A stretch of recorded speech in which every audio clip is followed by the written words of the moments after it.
there is no question that basically auctioning off housing authority property to the highest bidder for luxury housing is a terrible idea. This will take a scarce resource we have, publicly owned land, and Billy's right. There was a time when we had a lot of it. That's not the case anymore.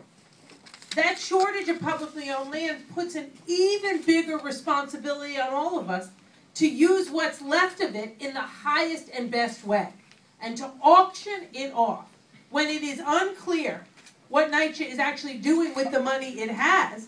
And then it does need more money, but how much exactly, we don't know, because they're not spending the money that they have. To do that in a way where that land will be gone forever, and we can never bring it back, is just an irresponsible idea.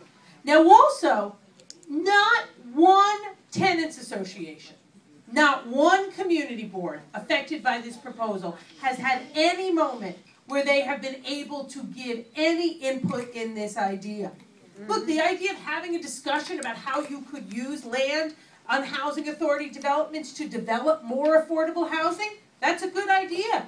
We did it in Chelsea with a parking lot that was part of Elliott Chelsea houses. We developed affordable housing there with the input of the tenants association, with the input of the community board. And the reason we were able to do it is because the property wasn't sold. It was at zero.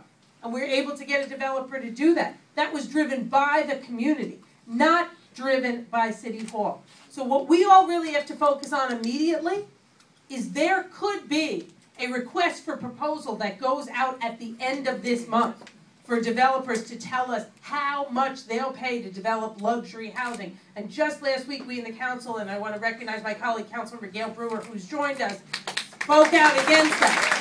We all need to send a message, stop the RFP, stop this proposal, and stop it right now, because we will never get that land back.